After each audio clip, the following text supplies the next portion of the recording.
بسم الله الرحمن الرحيم. الحمد لله رب العالمين والعاقبة للمتقين ولا عدوان إلا على الظالمين، والصلاة والسلام على خير خلق الله محمد بن عبد الله وعلى آله وعلى صحابته وعلى من اتبع سنته إلى يوم لا ينفع مال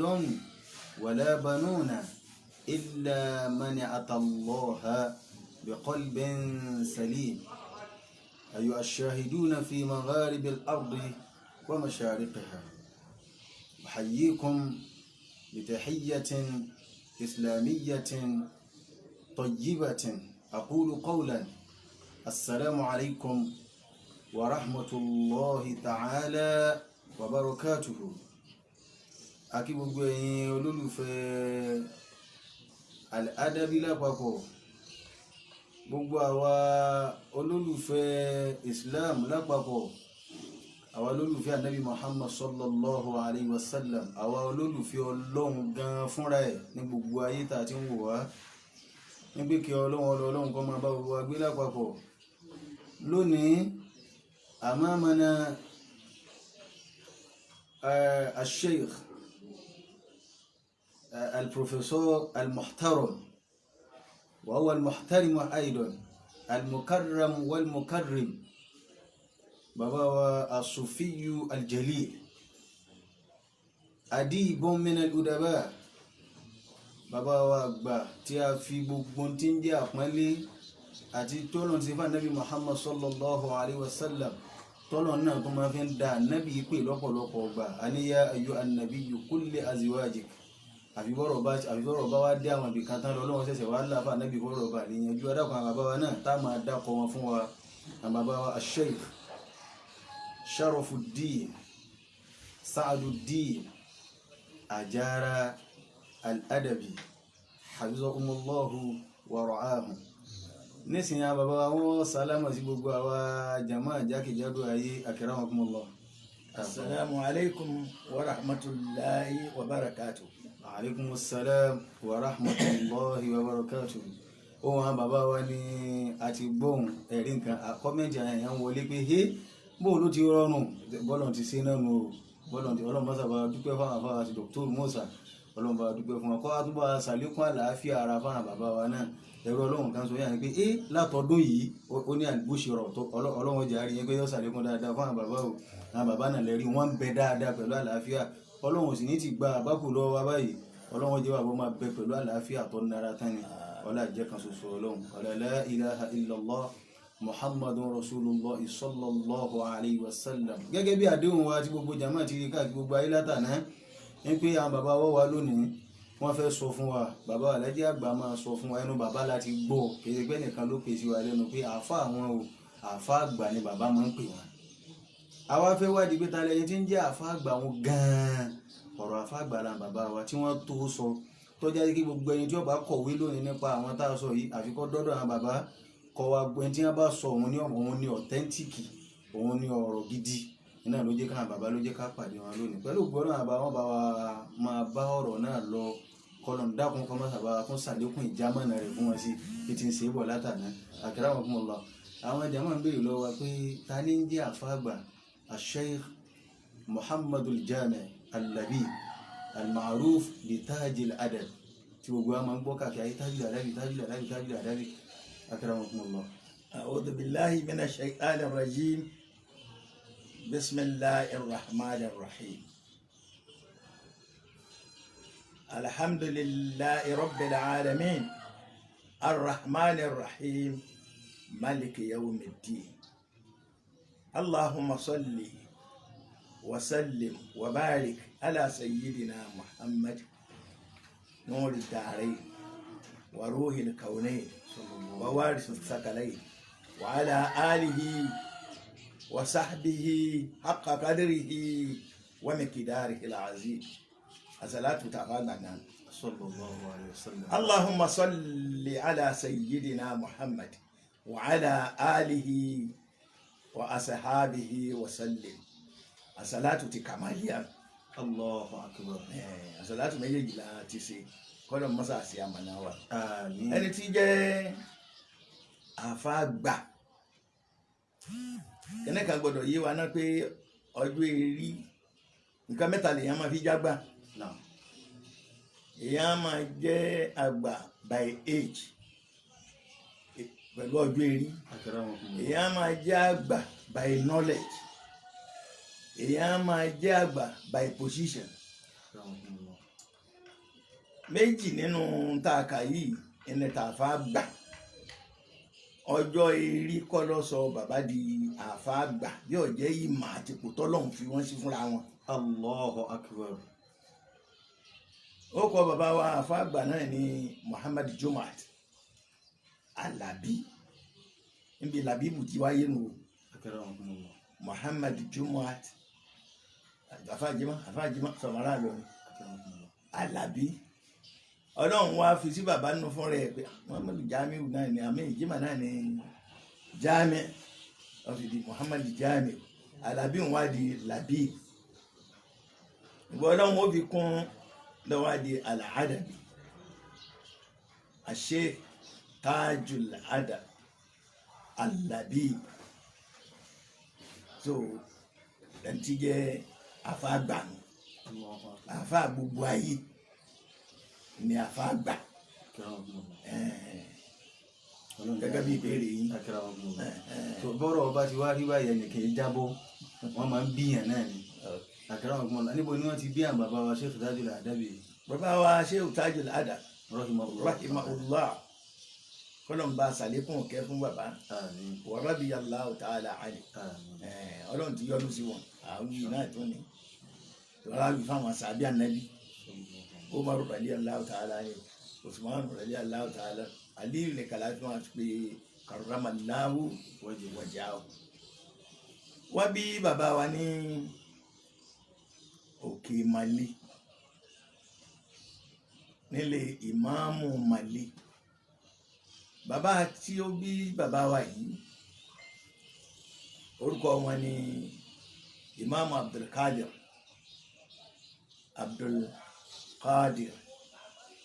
ìmáàmù Màlé ni wọ́n Naam. àmọ́ náà ní jẹ́ ìmáàmù Màlé Al-Malawi ètò òfìdí Màlé láti gẹ́gẹ́ bí ìtàn Naam. táwọn àgbàlagbà sọ ni pé Mali ni wọ́n ti migrate wá Ìlọrin ní àyè àwọn kan yìí náà ní bẹ ní Fágbà àwọn kan yìí náà wọ́n sì tẹ̀dó sí Òkè Màlé àwọn ni wọ́n bí bàbá wa Allahu akbar. bàbá wa Sheikh Tajul Adab bàbá Sheikh Tajul Adab wọ́n bí wọn ní 1885 Ahsanallahu ilaykum. 1885 ni wọ́n bí wọn. 1885 ni wọ́n bí bàbá ilé ìmọ̀ ni wọ́n bí wọn sí ilé ìmọ̀ torí àfáà Samsa àwọn àfáà àgbà nílọrin náà ni ìmáàmù Màlé ìmáàmù Fúlàní ìmáàmù Gàmbàrí ó tó máa kó ilé àwọn àfáà kọ̀ọ̀kan àmọ́nú àwọn àgbà àfáà tí ń bẹ ń lù yìí tí wọ́n jẹ́ second in command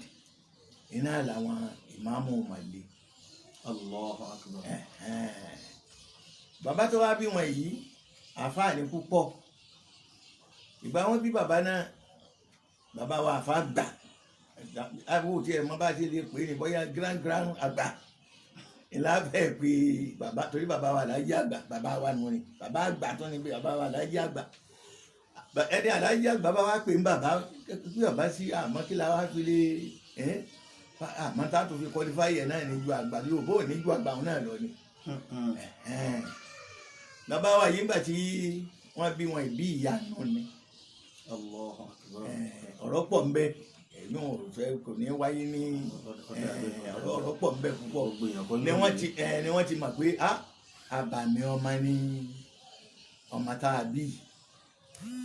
Bàbá bẹ̀rẹ̀ sí dàgbà níwájú bàbá wọn ibẹ̀ náà bàbá yìí ló kọ́ wọn ní Al-Qur'an bàbá wọn yìí náà ló kọ́ wọn ní Sheikh Abdulkadir. Sheikh Abdulkadir yìí wọn ló kọ́ wọn ní Al-Qur'an. Báwa rí kà àbí ká gbé bákan ju wípé ìgbà wọn kọ́ wọn lálùkùránì yìí tí wọ́n mọ̀ pé látọ̀ àjílíbi yìí lìsánà kàlí tá àjàlá bíi iná alẹ́ náà ba'udhu billahi minash shaitani rajim àti sàwùsù ń wà bẹ̀rẹ̀ náà tẹ́lẹ̀ ọlọ́run fẹ́ kọ́ èèyàn gba àlùkùránì lẹ́nu èèyàn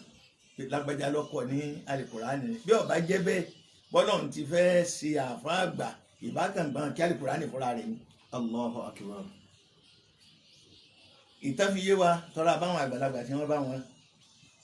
àwọn bàbá tí wọ́n bá wọn gbé náà já mọ́ bó ti ẹ̀jẹ̀ padà jẹ́ àgbè fẹ́ máa sọ gbogbo láyìn ni pé bàbá ń bẹ bàbá wa àdájẹ́ àfáà àgbà yìí ìgbà tí ọmọ èké máa ṣe é níta bí bàbá wọn torí bàbá wọn náà máa kọ́ yàn kéwù tó bá wá kọ́ àwọn ọmọ kéwù rẹ̀ ní kéwù bí wọ́n bá ń jáde lọ ní abáké yóò bẹ̀ wá ní tí wọ́n gbé fún yín lẹ́ẹ̀kan bí wọ́n ti wí gan ni o àmì ẹ̀ tún lè ké báyìí ẹ̀ tún lè ké báyìí ẹ̀ tún lè ké báyìí. La ilaha illallah. gẹ́gẹ́ bí àánú tọ́lọ̀ ń ṣe fún bàbá náà ibẹ̀ làwọn tí wọ́n ń wò pé ìjábà mi ọmọ náà kí ọmọ tí àbí Allahu akbar. mo tó ń bẹ̀rù náà tó bẹ̀rẹ̀ ìgbàgbé. akramakumullah ọlọ́run sàjẹ́ àrí yín pé aláìgbé ìjọ fẹ́ tẹ̀lé nísìn àti òórùn rẹ̀ ti ń jáde níbi èyí tí tẹ̀ sọ tán nísìn tí a bá gbé yàn kalẹ̀ yẹn a máa ní personality ṣàpṣíyà ọlọ́run àkọsẹ́ni tọ́lọ́run yìí fún abanilágbájá bí ti ń lọ òun olè ní o ṣàpṣíyà ti ẹ̀nu níta yìí bá fi lè sọ pé lágbájá yìí olè ní ó ti kọjá bẹ́ẹ̀ nù wọ́n bá sọ pé ń fẹ́wọ́ kì í tí ì jinlẹ̀ dáadáa nù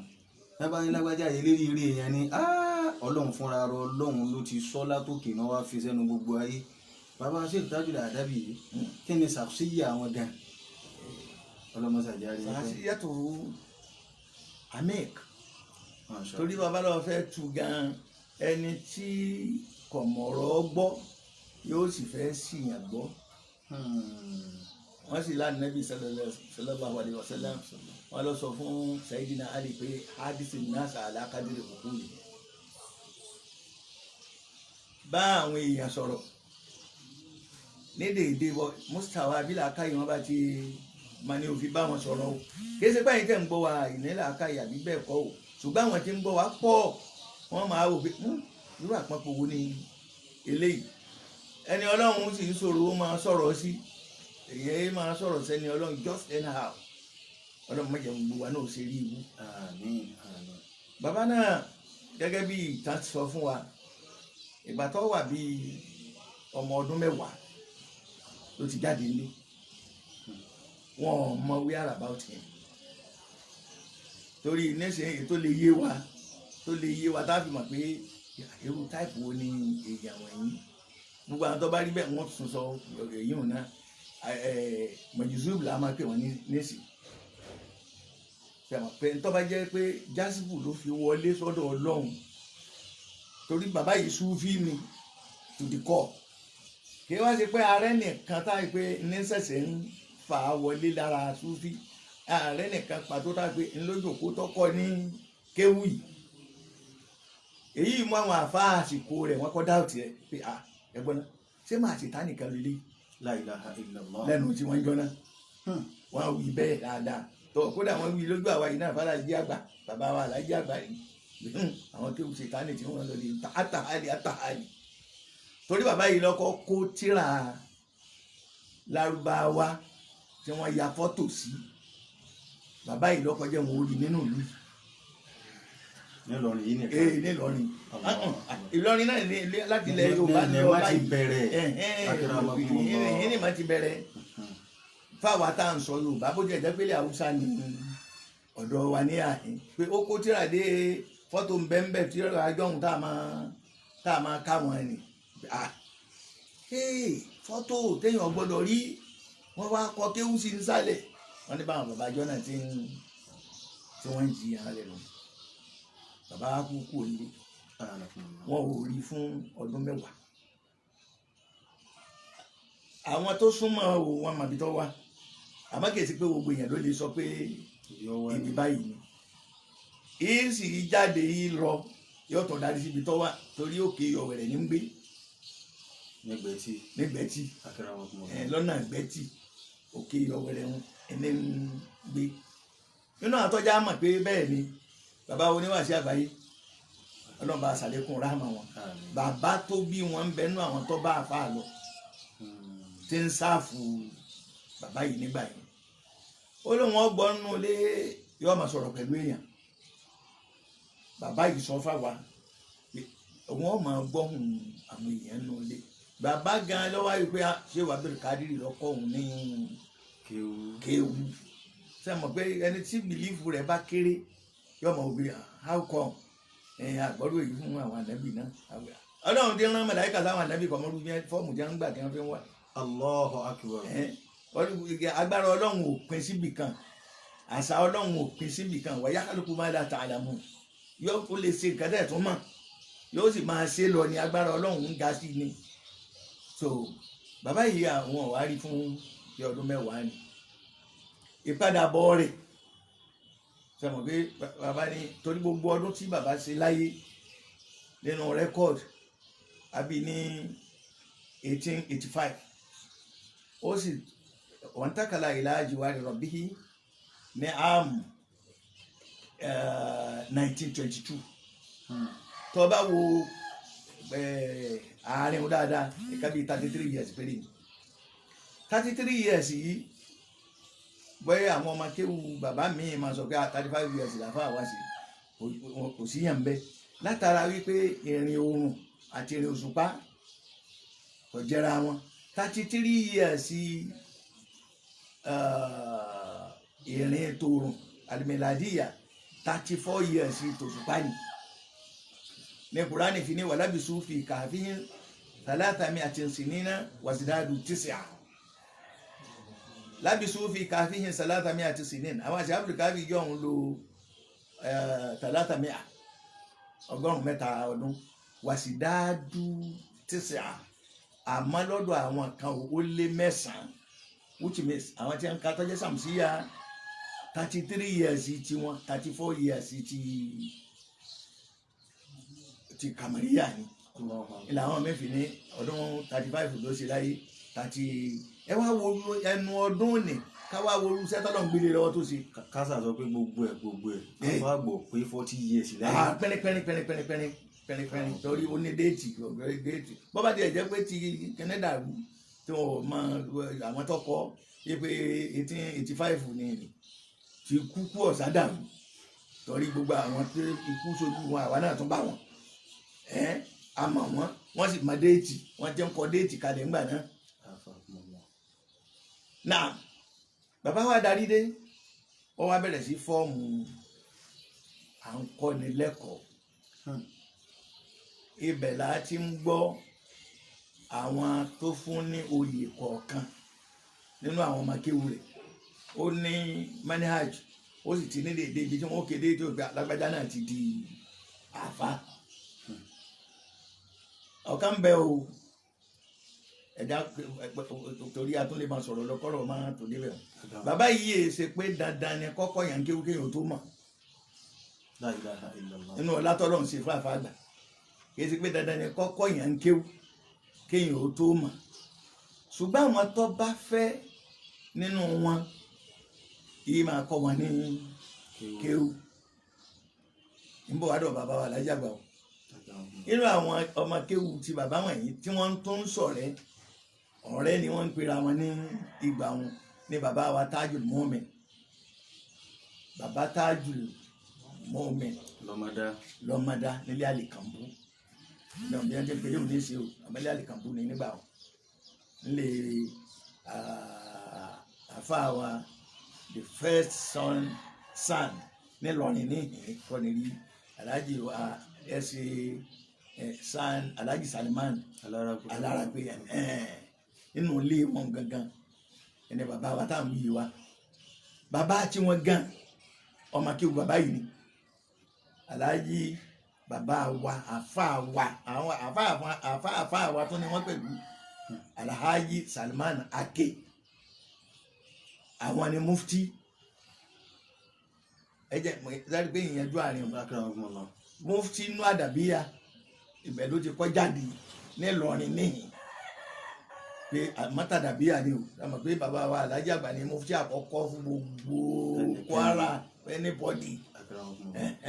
ẹni ọba sì jẹ́ ìmáàmù àgbà níjọ́ kan sọ̀rọ̀ lẹ́kọ̀ọ́ wọn á ní ìmáàmù láti bí Ìlọrin kì í ṣẹgbẹ́ ìmáàmù Jamiu Èkó mẹ́rin míì mo fi míì sí o ọ̀dà mo fi míì mo ní kì í sẹ́gbẹ́ ìmáàmù Jamiu míì lẹ́kọ̀ọ́ ní mamura ti bí Ìlọrin ẹ má sì gbúgbọ́ o. náà bàbá wa òun ni mufti nínú àwọn akéwì bàbá ni ọwà bàbá wa kan tó ń bẹ nínú àwọn tí wọ́n jẹ́ ọmọ akéwì fún bàbá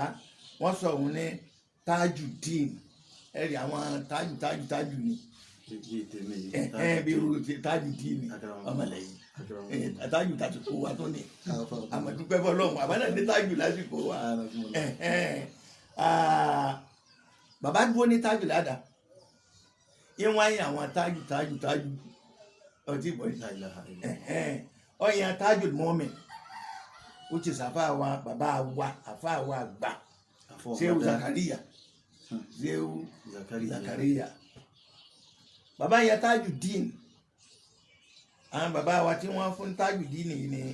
Alhaji bàbá wa àfà wa Shehu Yahaya Adáfìlà ọlọ́run bá wa kẹ́ gbogbo wọn. nínú àwọn tí bàbá tó fún ní oyè bàbá wa gbogbo wọn àfà wa ni wọ́n bàbá wa ni wọ́n àfà wa ni wọ́n iná ẹ̀ ní Sheikh Muzammil wọ́n fún wọn ní Tajul Arifin Tajul Arifin nínú àwọn tí bàbá tó fún lóyè àwọn ni Tajul Abidin bàbá gbà wa àbúrò lẹ́jẹ́ fún bàbá ọmọ ìyá bàbá yìí Imam Saleh bàbá yìí ló bí bàbá wa náà bàbá Allahu Akbar ṣé àrígbẹ̀gbẹ̀ inú àwọn tí bàbá fún ní oyè iná ni ìmáàmù bàbá wa ti bí bàbá wa tọ́jẹ tí wọ́n fún ní Tajul Abidin àwọn jẹ ìmáàmù Mali lásìkò tí wọ́n pẹ̀lú lẹ́yìn bàbá ni wọ́n tó jẹ ìmáàmù ni inú àwọn tí bàbá fún lóyè àwọn ni Zainuddin bàbá wa àfà gbà wa àpò àwọn sí Alhaji Jimá Jabajẹ wọ́n fún bàbá wọn ní Zainuddin àti bàbá wọn Zainuddin bàbá wọn ẹni wọ́n tètè mọ̀ wọn dáadáa àmọ́ ẹni tó bá máa Alhaja Raihana àti Arówólò bàbá tó bí Màálìmọ́tò àgbà ńlẹ̀ yìí bàbá wọn ni nínú àti bàbá fún ní Lákìwò nínú wọn tí bàbá tó fún ní Lákìwò yẹn tí wọ́n fún lókì mo ti sọ ti bàbá wa Aké wọ́n wá pọ̀ bẹ́ẹ̀ tí bàbá fún ní tẹ́ntúmọ̀ ìpín ṣàkóṣíyà ara sí Tajul Adabi gbogbo àwọn kan báyìí àwọn wíńgì ẹ̀nu bẹ́ẹ̀ máa gbà àwọn kankan ọ̀dáwọ̀n ẹni wò rí nínú gbogbo àfáàtì tí ń bẹ tẹ́lẹ̀ àfáà pọ̀ nílùú o wọ́n sì mara wọn even nú àwọn àfáà gbàrà ni àwọn bàbá wa kan nù wọn àyè máa ṣẹ́gun èèyàn báwọn ọ̀kan nú àwọn àfáà lù sí lọ́rin yìí gan ló kọ gan onímọ̀sí ni wọ́n púpọ̀ ṣé ọmọ lágbájá ẹni wọ́n sọ pé onímọ̀ irú ẹjọ́ tẹ̀ sí lọ́dá nígbà tẹ̀ lọ́dọ̀ rẹ̀ ẹni kẹrin báyìí jáwà náà ò dé bẹ́ẹ̀ o bàbá òun àlọ́ mọ́sàbùn alálùbáríkà wọn wá lọ bá bàbá tó bí Shehu Tajul Adabi ìwọ kí mo wá o ọmọ rẹ ni mo wá ìlàfà Jímọ̀ ó sì dé ìwọ mo wá kí ọlọ́run fún ọlẹ́mì ọlọ́run ogun yìí ní ìdájọ́ kan ní fẹ́ kó o sọ fún mi tá a bá fẹ́ fi awọ kírun ká nà lóòró ká fi kírun ni àbí ká dẹ̀gbẹ́ rẹ̀ ká fi kírun ká kọjú ẹ̀ sẹ́yìn bí ọ̀dà wọn náà fàgbà ni kò sí bó ti fi bẹ́ẹ̀ ti fi kírun tí kò dáa bẹ́ẹ̀ àmọ́ tẹ bá nà tẹ gbé lóòró ni kò ná kì í ṣe pé ọ̀dà kò sí bẹ́ẹ̀ gbé síjọ́ àmọ́ nígbà ó jẹ́ pé bàbá wa fẹ́ pẹran ẹgbẹ́ àlàáfíà là á da pọ̀ ní tí wọ́n bá fi bẹ́ẹ̀ ọmọ fi dá púpọ̀ o bàbá wọn ni mo ti rí ní tí ń wá àáfàá lílé yìí Allahu Akbar ilé àáfàá lílé yìí wọ́n bá jẹ́ kó ní bá a bá gbé sẹ́kẹ̀rẹ́ kan kò ṣe kẹ́nẹ́ ni níbo wọ́n kọ awọ sí pé wọ́n bá fi kírun tẹ́lẹ̀ àmọ́ ọlọ́run fún ńlá káyè fún ẹ̀ kàn wọ́jọ́ rẹ̀ kékeré ni o wọ́n bàbá òun wọ́n tún sọ fún bàbá àti ẹ̀tọ́ rẹ́gbẹ́ ni wọ́n pé àáfàá gidi lélẹ́yìí o sẹ́mi wá sàfàá ni wọ́n bá fi ṣàwàdà wọ́n jọ túká. Allahu Akbar. bàbá tó ní ọ̀kan nínú ìṣesí kéde ìṣesí náà ni pé bí bàbá bá wò yàn sọ̀sọ̀ tó rí pé yóò wúlò fádùúgbò wọn ni mo bù wọn ní mà yóò sì máa nílò. La ilaha illallah. níjọ́ kan gẹ́gẹ́ bí ìtàn àwọn táwọn kìí ṣe wọ́n ní ọ̀rọ̀ òdùn lẹ́nu ẹni agélété bí ẹni wọ́n tójú ẹ̀ géètì o. Ọ̀rẹ́ ni wọ́n ti gé létè kò lè rọrọ̀ sọ ìyá lọ́sàn. ọ̀rẹ́ ẹni àmọ́ ẹni wọ́n gélété yóò pé wọ́n rẹ̀ ní fíw gbọ̀gbọ̀ àwọn tọrọ sojú wọn gángan wọ́n ní bàbá wà níjòkó ọ̀kan nínú àwọn ilé tó dájú kọ wọn fẹ́ mẹ́sàn kẹlẹ́ ẹnìkan wá bá bàbá nǹkan báyìí ṣe òun wọ́n ní bàbá wa ní ìwọ ọmọ kíkù kan kọjá níta ìwọ lọ́ọ́ jòkó kó ké àṣẹ fún ẹni tó wáyé wọn náà tó jòkó di bàbá wọn sọ pé kì í kálí Kùránì tán wọ́n ṣẹ̀ṣẹ̀ bẹ̀rẹ̀ kéwù ni. wọ́n ṣẹ̀ṣẹ̀ mú dé ni láti wọ́njà dákọ̀ ìlú wọn. wọ́n ní bàbá ní wá ìwọ torí pé bàbá bá rí yàn kì í ṣe pé ó yọ ṣẹ̀ṣẹ̀ béèrè ó kọ rẹ ó ti mọ̀. La ilaha illallah. wọ́n ní lọ́ọ́ ké Kùránì ní fún tọ́ba ti ké lọ́ọ́ ké Yásìn fún tọ́ba ti ké táwọn máa bọ̀ wá ó sì dé bẹ́ẹ̀ ẹni tí ó tó ṣẹ̀ṣẹ̀ bẹ̀rẹ̀ ìjà yìí ó sì síbi Al-Kùránì wà Bismillahirrahmanirrahim Yásìn wọn ó kéde lẹ̀ fáin fáin wọ́n wá jọ padà dé dọ́dọ̀ bàbá wa ní ìwọ máa lọ tiẹ̀ bùkátà rẹ ti bíyà ìwọ náà gbogbo ti jẹ́ kí mo ti fún ọ àmọ́ má sùn lẹ́yìn má lóde máa lọ. La ilaha illallah. àfáàní lu wọn. tí ń túmọ̀ sí pé a lè wí báyìí pé kéèyàn sọ̀yàn dàáfà pé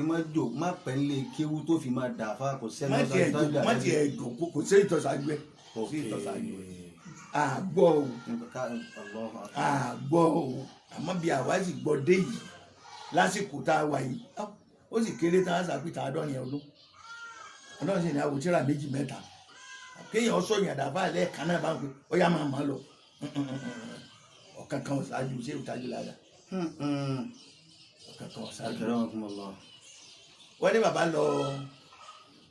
bàbá ṣé ìtajú lára ìlú kan bẹ wọ́n ń pè ní abúlé àlàrí torí àfa máa kiri ìjòkó bí a bá ti dé yóò máa kọ́ yàn kéwù bí àfa bá ti dé yóò máa kọ́ yàn ní kéwù yóò sì máa ṣe wáàsí ibẹ̀ láti gbé wàyà arábì òun sórí náà wà násìrà náà àzìzà ìjà Rasulillah wà Musa kàzà yìí. àgbọ̀pọ̀ àfa kan wí sáájú àwọn ọmọ akéwù bàbá tájù làdábì náà ní máa wàyà arábì òun sórí náà wà násìrà náà àzìzà ìjà Rasulillah wà Musa kàzà yìí. kò sílùú tí wọn ó di àwọn ọmọ kéwòn ti ṣe gbogbo èèyàn wà pé mọ bàbá ọmọ ṣe wáàsí yóò sì máa wọn ní bàbá wọn ṣe wáàsí lọ ògbólógbó nù àwọn kèfèrí ibẹ̀ ọwọ́ adúró kankan ẹ ń wò pé kí ni wọ́n ń wí kí ni wọ́n ń sọ yìí. ìwà bàbá yóò parí wáàsí bàbá kàpé ló kọ rẹ̀ ní lọ́ba ṣe kí ni ó ní gba ìsìlámù nísìn á ní mo ti gbà. La ilaha illallah. mo ti gbà òun sì lélẹ́rì abọ́rẹ́ mi Allahu akbar. ó ní mo ti gba ìsìlámù bàbá wa wà lù níjọ́ kejì òun náà wá ọwọ́sọ gidi wá ọwọ́sọ wá kí àfáàfáà nítọ̀ ìwọ náà máa dà fáà láti sìn kọ̀ kí àléfì bá ta sáré ó sì ń tà fá ó sì dà fọ́ ọ̀hún. akérè àwọn ọmọlá torí àárín wọn kó lè ba ó kọ ọdún tí ẹni ṣẹlẹ̀ yìí ti ṣẹlẹ̀. abúlé àlàrí àlàrí ẹ̀ ń bẹ níwájú lẹ́yìn abáfẹ́ ìfúnmẹ́lẹ̀ faransé tán báyìí. torí ẹni tí ó bá wádìí irú agbègbè àwọn nǹkan báyìí kì í parẹ́ nílùú bọ̀rọ̀ láti máa gbókò ẹni wọn ká tó lọ lè wádìí sí. kódà wá dé lu ńgbà tá à ń bẹ kéékèèké rí a sì bá àṣàrò kẹrẹ́hùn ńlẹ̀ tagayorati zaman nípa nǹkan ọ̀pọ̀lọpọ̀ dáa kì bá máa hàn pé bẹ́ẹ̀ ni ọ̀dí ní kankan lásìkò kan ẹ máa wo nísìnyí wọ́n rí i pé kí ó ti pọ̀ ń gbòòrò dáadáa tó bá di 2022 ẹ̀ẹ́dì àwọn ìyípadà kan yóò tún bá kéwú. yóò tún bá kéwú yíwá tí ọba kéwú ọ̀hún gẹ́gẹ́ wà rí i pé ní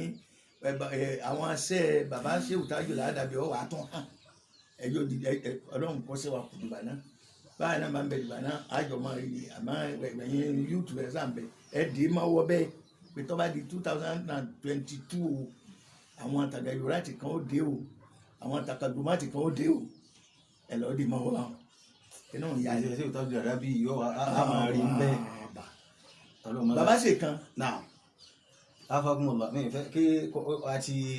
etí mo rí i pé ẹ ti ń wọlé lọ sà ẹ ní kí n máa káyè mo fẹ́ kí ẹ járí bì kan wọ̀ ní sà bọ́ọ̀lù ń bá séèyàn bó ti sí yìí kò sí ń tọ́lọ̀ sí fànẹ́bì láyé ní kàrámà tó ju Kùránì lọ ọ̀rọ̀ ìpè gbogbo kàrámà ti tọ́lọ̀ sí fànẹ́bì láyé Kùránì òun ni ọmọ bẹ lọ títí gbogbo yòókù akànfẹ́ ti gbọ́ ni pé nígbà wọn fẹ́ lé ànẹ́bì gíní ànẹ́bì ẹni wọn fẹ́ là mọ́lẹ̀ ànẹ́bì wà là mọ́lẹ̀ gbogbo èyí wọn ó ti lọ àmọ́ Kùránì ń bẹ náà ni yóò sì máa bẹ náà ni la ya'tihil batilu min bayni yadayhi wala min khalfihi. àbá alájẹ àbábá afágbà Ṣéhù Tájùl Adabi tá à ń sọ̀rọ̀ wọn yìí pẹ̀lú gbogbo màtọ́lọ́ ń bọ̀ wọn yìí àti rí nísìnyí pé lẹ́yìn bàbá wọn tó kọ́ wọn Kùránì wọ́n mọ kéwú tó yanjú wọ́n kọ tírà wọ́n ṣe gbogbo ẹ̀ dáadáa akérèmọkànlá kí ni ipa wọn tí wọ́n kó nípa bí lógàrọ̀ bí àṣẹ tẹ̀síwájú ní West Africa ń bí lápapọ̀ káwá tí wọ́n á gbé wálẹ̀ Yorùbá yìí dáhùn náà nípa kan tí wọ́n kọ́ àbí wọ́n kàn mọ kéwú wọn kàn fi ń nìlú torí pẹ́lú mi mọ kéwú tí wọ́n kàn mọ fi hàn má káàkiri. ó rí i pé ẹ̀ ń ka àwọn tájú àwọn tàwájú eríṣiríṣi tí bàbá ẹ̀ rí i pé bàbá kàn mú Tájùl Adabi ọjọ́ pé Tájù tiẹ̀ Adabi kí kíní ìwọ̀n lè máa wà kọ́rẹ́ǹtì ni sẹ́mà hunaka Adabu ilmi Adabu dunya Adabu nafs Adabu hayat Adabu maisha Adabu maashara Adabu wọn ni kò sí kọ̀ọ̀kan tí bàbá ò nípa nù tí ilmu tó wá béèrè yìí pé ọmọ Yorùbá ó dúró yóò sọ Lárúbáwá bá yàtọ̀ lọ Ṣéhù Tájùl Adabi ló ti bẹ̀rẹ̀. ahsanallahu ilaykum. àfáà náà kọ́ yọjú ibi kó tó dé o àwa bá bàbá kan àwọn bàbá kan wọ́n máa kí wù háyà bí sẹ̀ríà náà ni bẹ́ẹ̀ àwọn tíra àjọ ń fi tọ́ pọ́pùlà àwọn tíra fi kí wù Ádàrí Àsìmáwí mukadimatul Izziya àrísálà tó ti yé bẹ́ẹ̀ lọ títí bó tí wọ́n ò lè sọ Arabic wọ́n máa kéwù bàbá lọ la ayé lójú gbogbo ilẹ̀ wa ní àhín pé a sọ Lárúbáwá jáde látara kíkọ́ yẹn ní náhàwù wọ́sọ̀rọ̀ bàlágà ni mantiki ni gbogbo ẹ ní bàbá lè kọyàn ní sì ń kọyàn. ìyẹn o Ṣéhù Tájùl Adabi. Ṣéhù Tájùl Adabi ni òkè tí ìpín mú tí kan bàbá wa. àfàgbàlà yẹn ń gbọ́dọ̀ wáyé. so bàbá tí wọ́n fi mú Adabu nínú ni. ní ló bí à ń gbé tíra onífọ́tò wa táwọn kan fi ràn kàbí pé ní ṣé tíra onífọ́tò tún bẹ́ẹ̀ nú kéwùdí ìgbà wọn ò rí rí tẹ́lẹ̀ so ìtọ́fà yìí wọn nù bọ̀tí inú àwọn tí bàbá kọ́ ní kéwú wọ̀nyí kò sí kan nínú wọn tí èsè pé náà wọ̀ sọ́ọ̀fù ni wọ́n ń kọ́yàn tí wọ́n fi lè sọ Lárúbáwá ìjáde náà tó kódà àwọn máa mà á tí bàbá ṣe ọ̀dà máa mà kéwú ọ̀hún La ilaha illallah. tí wọ́n sì mà á. tá a sì rápè jù lè tọ́pọ̀ pẹ̀lú. ẹ ti mú bí méjì wá nísìn ọmọ tó wọlé kéwú lóòjọ́ tí wọ́n ní òtí ìmọ̀ kéwú tí wọ́n ti máa. lóòótọ́ ti délé kéwú àtọ̀hún kan máa ń kéwú ìjọ́ náà jọ bẹ̀rẹ̀ kéwú òun náà bẹ́ẹ̀ lé kéwú ti bẹ́ẹ̀ tó bí ọ̀sẹ̀ méjì. nígbà náà táyé ráyé. òun kàn kọjá lọ ní bàbá wá kò sẹ́ni tí bàbá yẹn ó rí tí ò ní máa orúkọ rẹ̀ gẹ́gẹ́ bí ẹ̀bùn Ọlọ́run wọ́n lọ́ọ́ àṣẹ fún Lágbájá èyí ẹ̀rí ní ṣe wọ́n máa ń kí Ìwó lódò ọba Ìwó lónìí Kùránì ẹ ti gbọ́ rí gbogbo ẹ ti máa ń kí wọn. kò sí tọ́jà ìgbòho ní Kùránì Ṣéhù Tajul Adabi. ahsanallahu ilaykum. bàbá wa Abubakar wọ́n wà ní ọmọ kí ó ti ń bá bàbá rìn wọ́n wá láwọn wà l'Ógbómọ̀ṣọ́ wọ́n wà ní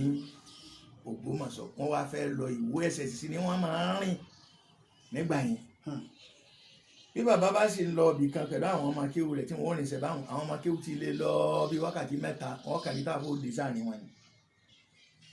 sọ ti gbọ́ ní tí mo yún un gbọ́ dáadáa. àárín wọn ò sí oyè Ọlọ́run tó dáa bó sì ti ṣèyàn tó bá sì gbọ́ Ọlọ́run ló lè fi yàn rọ.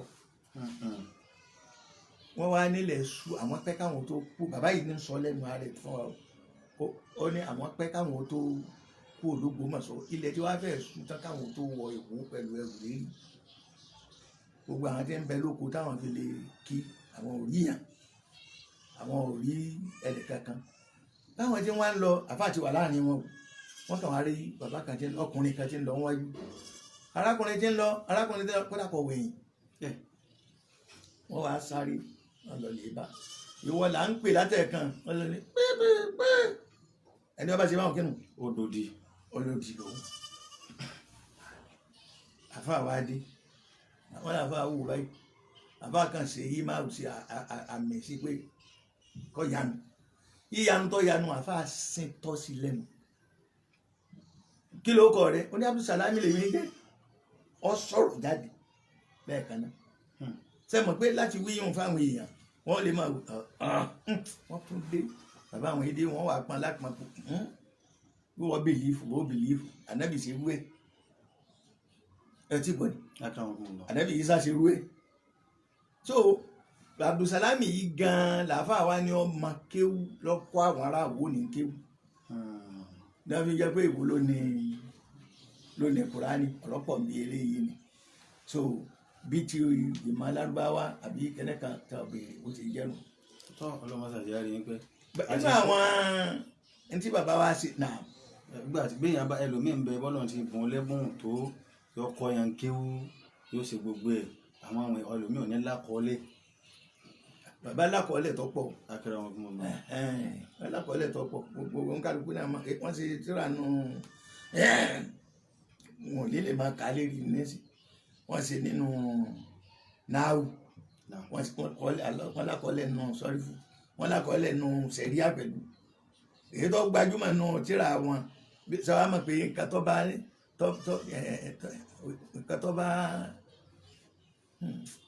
tó bá ní àròyé nù kó tó wáyé yìí máa pọ́pùlà iná ní Ṣàgìràbí àdídí ìṣáàdàlẹ̀ àràbí àdàbí àlèmọ̀dàbí ìgbàlódé yìí wọ́n kọ́ mọ́ gan gbogbo ayé lọ́fẹ́ kò sádàbí àti òní máa àdídí ara bó ti jẹ́ pé ọ̀nà tó gbà wáyé làbá àgá fi pé rẹ̀ pé hindu ní ìta máa ṣe àbí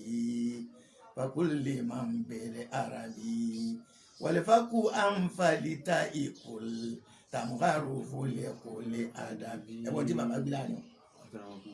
fakù àǹfààlítà ìkòlè tàmùkàrò fúlẹ̀kùlẹ̀ àdàbí ẹnu bẹ́ẹ̀ tí ń sọ bẹ́ẹ̀ ni pé ìmọ̀ ọmọ ṣáájú yóò máa lọ sí ní ìmọ̀ yẹn dúró lójú kan ìmọ̀ ò dúró ní ojú kan mọ́síábù tí wọ́n sì ń tí àfáà tí bàbá wa dà kọ́nú ẹ̀ kéde pé mọ́síábù wọ́n ṣẹ̀ṣẹ̀ gbé mọ́síábù àwọn mọ́síábù ànáfí mọ́síábù màlìkí ni àfáà fúnra wọn bàbá wa àfáà gbà màlìkí ni wọn ṣùgbọ́n mọ́síábù tí wọ́n wí yìí àkàláàkì ni ádàbù ni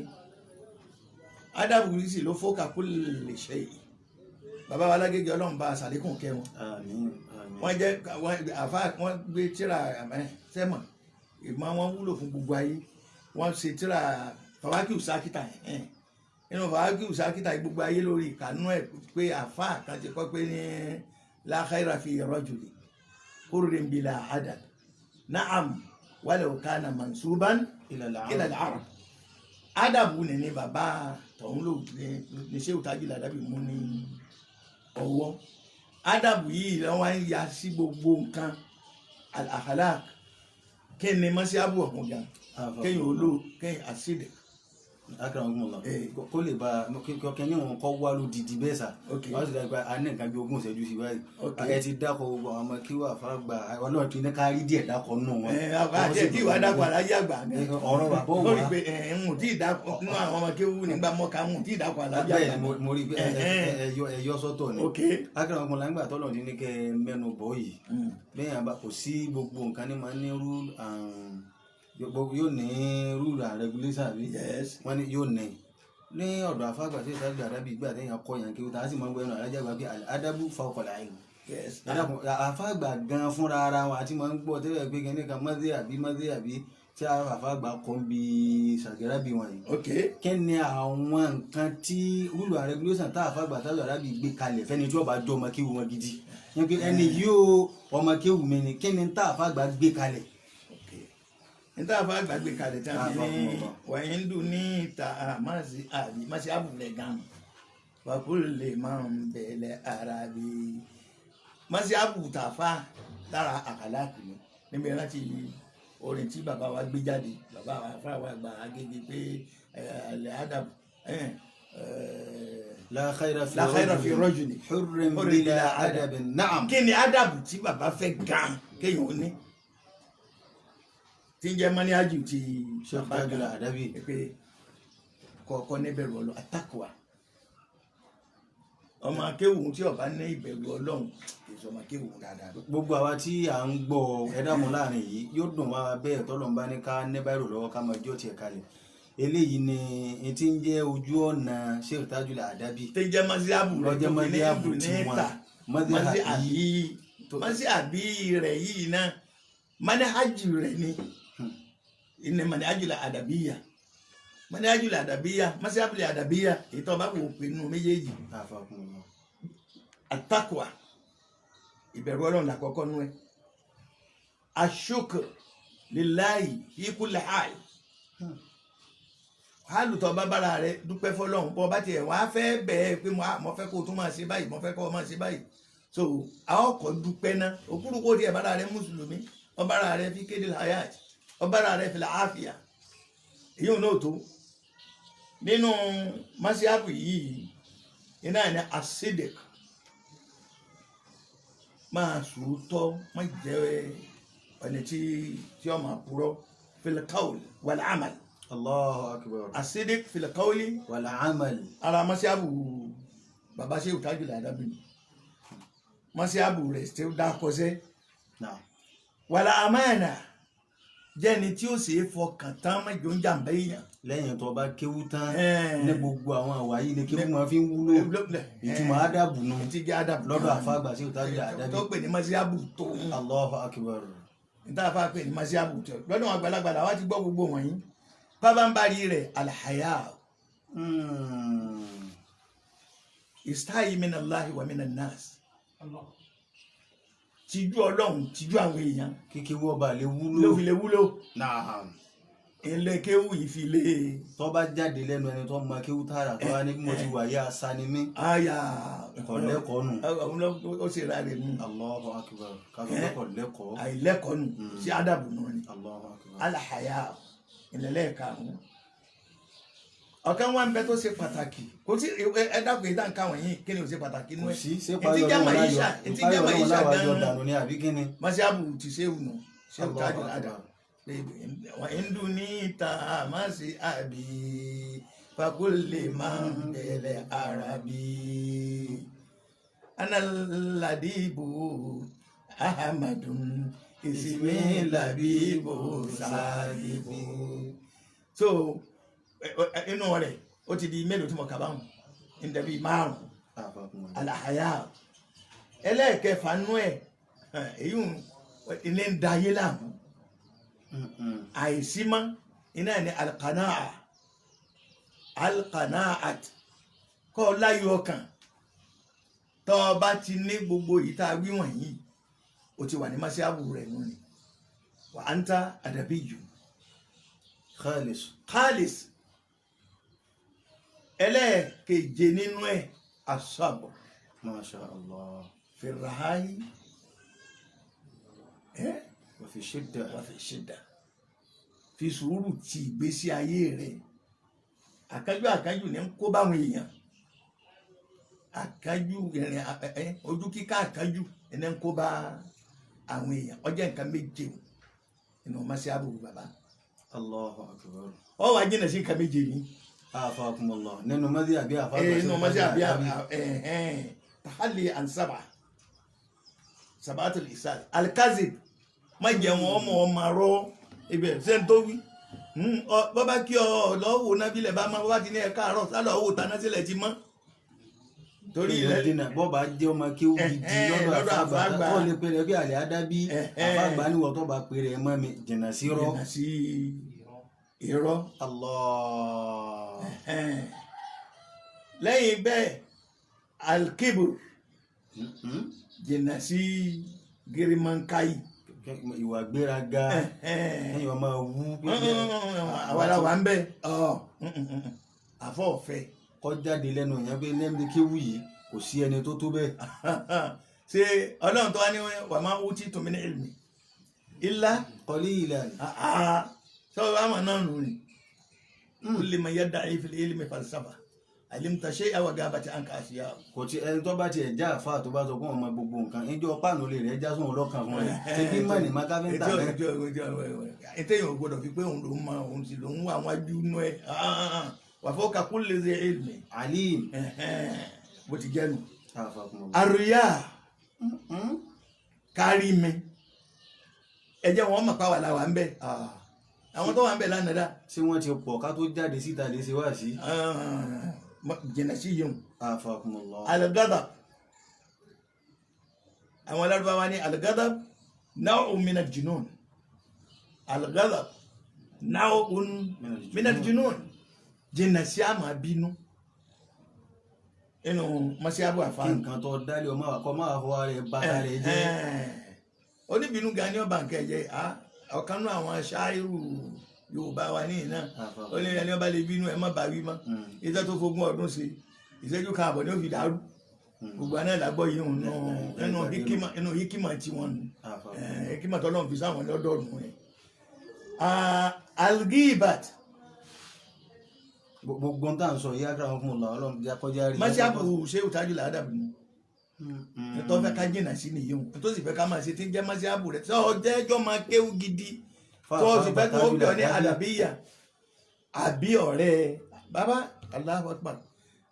Ọlọ́run mọ́sá ṣàlékún òkè àfàgbà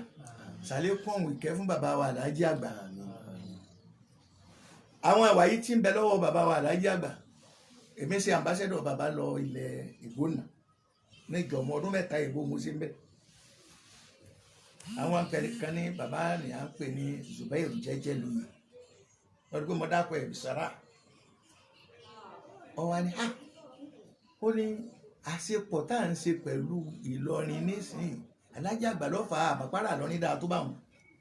wàláhì bí bàbá wọn ti rí nu which means ìwà pẹ̀lẹ́ tí bàbá fi wọ́n ní àrò àgbà fáàkan gbọ́ lérí àwa ìjọ Àlàájì àgbà lọ́hùn bàbá ìsọ bẹ́ẹ̀ lẹ́nu ara rẹ̀ fún yín fún mi bàbá Zubairu là ń pè bàbá náà ọlọ́mọṣà fọ̀rùn kẹ́ ó mú un lọ́rẹ̀ẹ́ gángbà mú kó mẹ́ta tí máa wá mi wá pẹ̀lú wọn láwọn èsì fẹ́ wà lórí o ó tó pòwe tí wọ́n máa pàǹgbà náà pẹ̀lú wọn fẹ́ lọ bẹ̀rù lórí tọ́rọ́lọ́ ti sọ gbogbo ẹ̀dọ̀ kan náà alhamdulillah. àmọ́ inú ìpìlẹ̀ tó ṣe níbi bàbá dáadé bàbá wa Àlàájì àgbà ẹ̀rí Ansar Islami bàbá dálẹ̀ ní 1947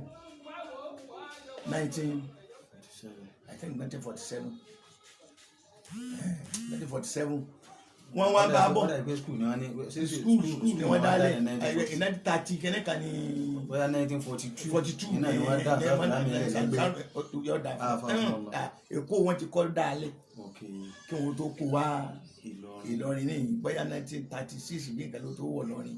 but 30 kẹ́nẹ́ka dé ní ti Èkó primary school tó wá jẹ́ 47 wọ́n ní níjọ̀mú wọ́n wá ń bá ìjọba ṣe ẹ̀fọ́ wà náà secondary school ẹ̀fọ́ wà náà ní secondary school èyí tí wọ́n kọ́ fún Ansaru Islam báyìí bàbá ọ̀wá dádúró lọ́rin ní ìjọ̀mú ni wọ́n gbé lọ wọ́n máa jọ àwọn èèyàn náà lójú ó sì jẹ́ ní tó dùn mọ́ wọn dé àyè kan so ara ìwà báwọn náà nù ni náà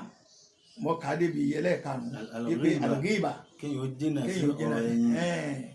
ẹni tí ó bá jọ ọmọ kí o ṣe tọ́jú àdábì wọ́n jẹ́ wọn kọ́ ọmọ bíi tí wọ́n ti máa sọ ẹni tí wọ́n bá nílé sọ lójú ọlọ́rọ̀. ṣé sádàbíyà sì ni wọ yìí náà má jẹ́ wọn sọ bẹ́ẹ̀ fún ọ o nínú ẹ̀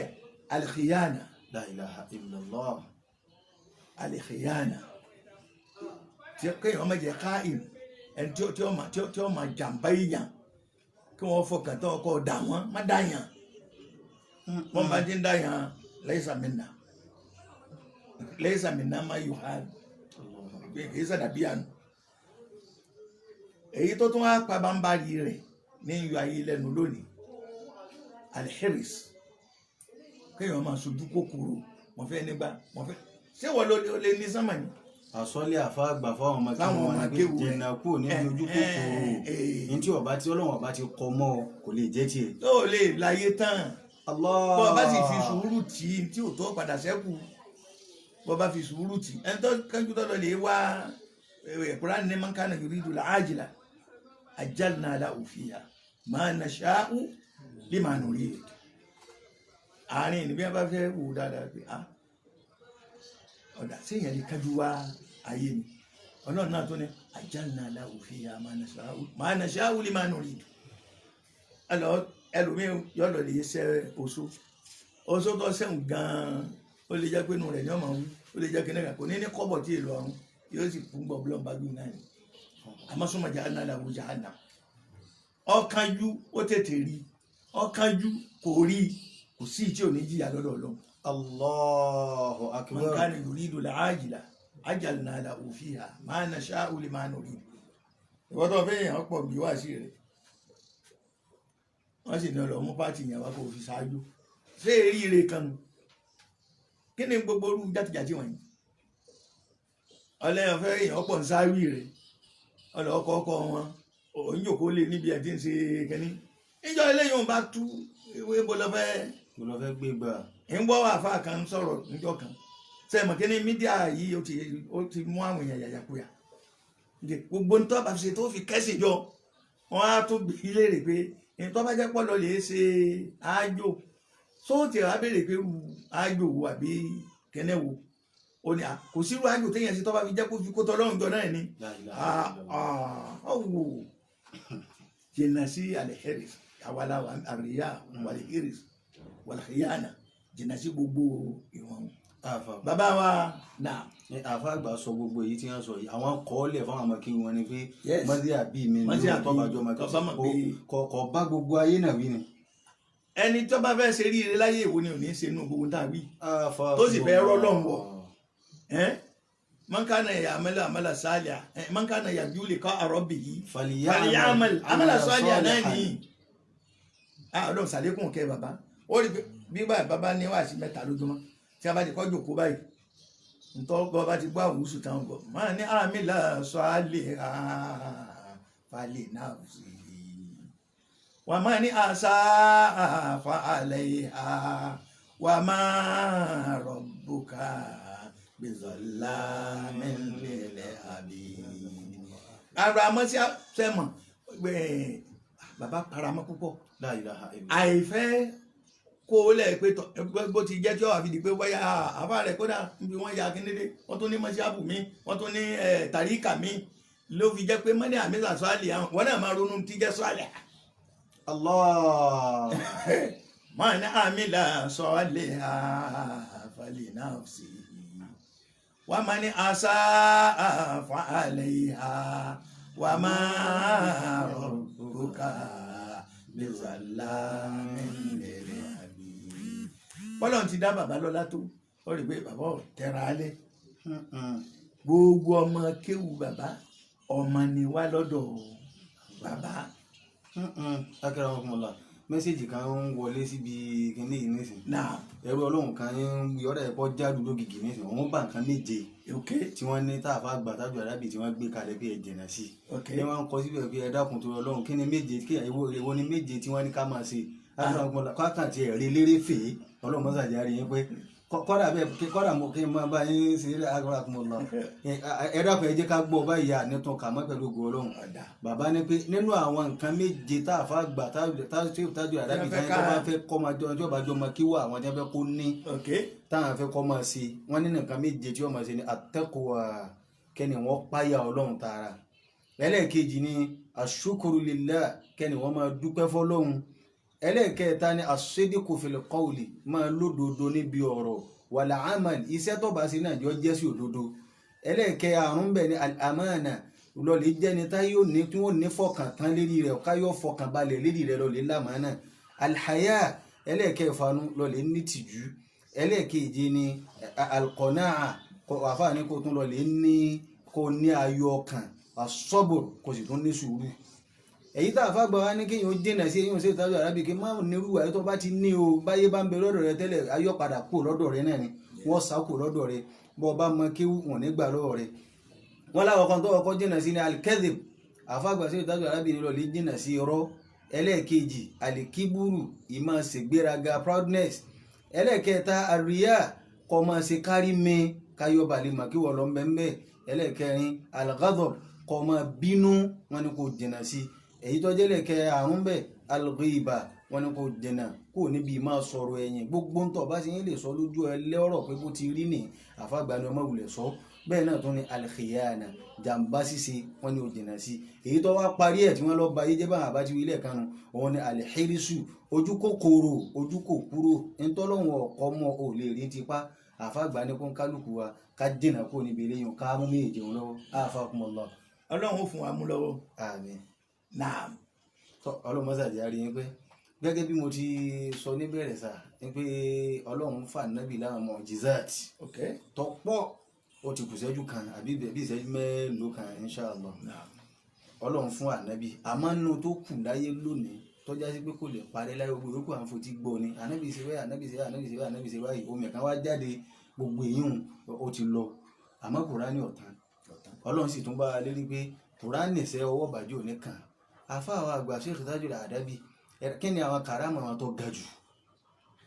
tá a sì ń fojú rí láyé lónìí tí ó sì lè tán. karama àwọn tó ga jù náà ní ìmọ̀.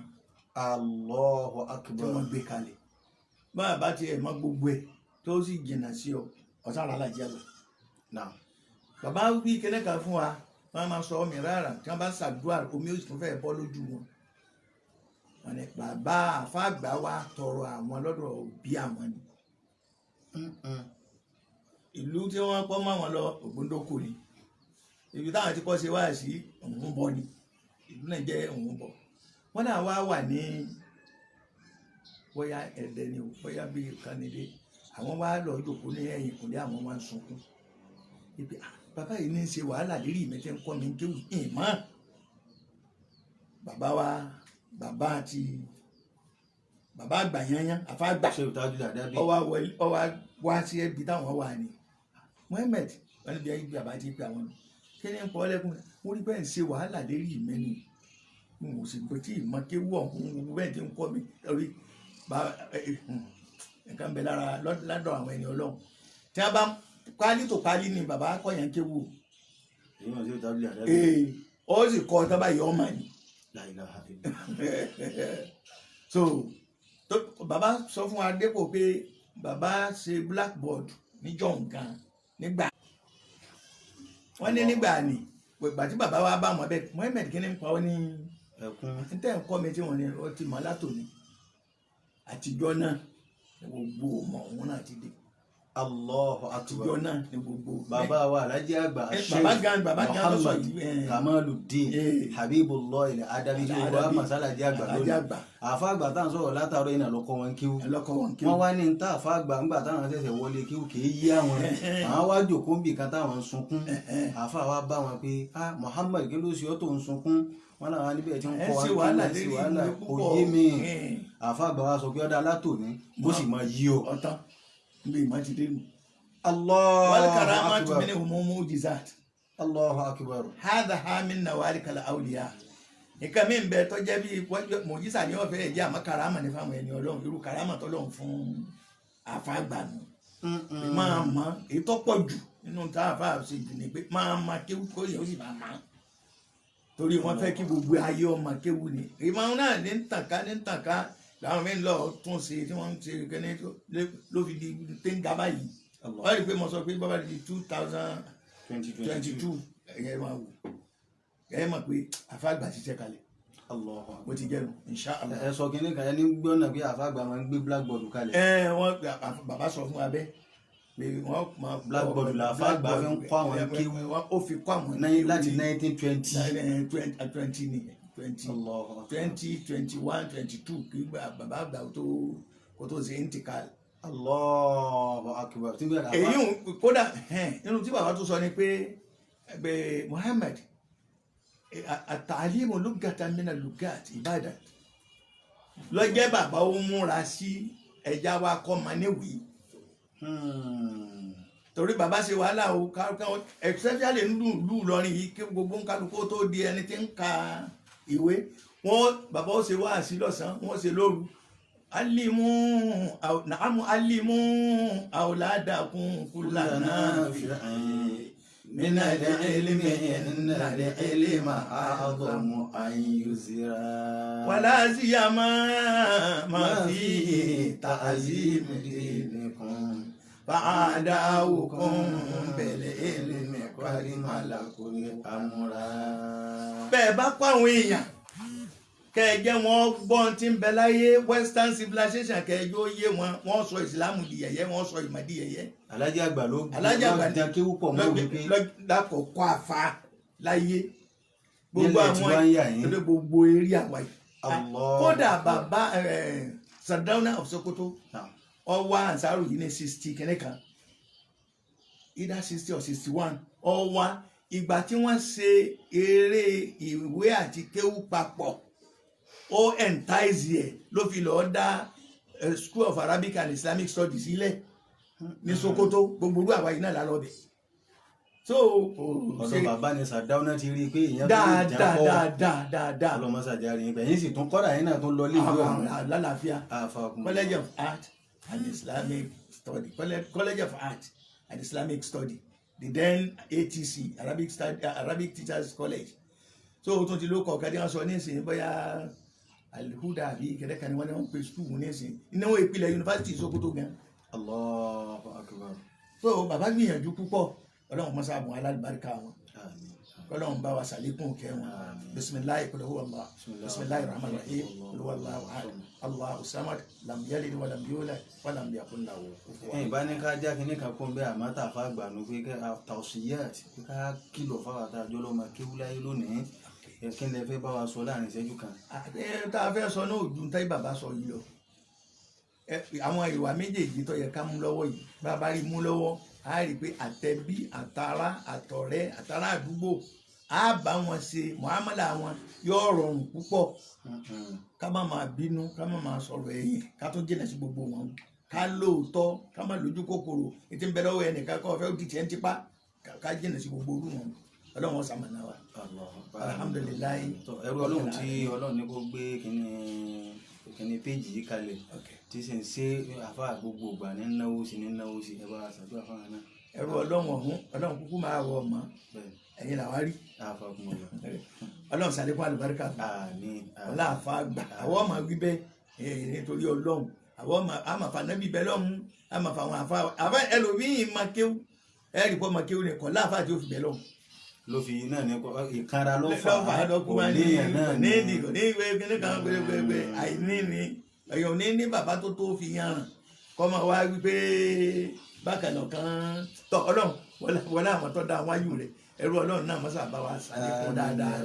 sàlékún àlùbáríkà fún sàlékún ẹ̀mí gúngùn fún sàlékún àrànṣe fún gbogbo ní tí jẹ́tọ̀ ọlọ́run mọ́sá máa fún ṣe kó o sì gbá lẹ́sìn fún kó o gbá lẹ́sìn fáwa náà àfáwa taj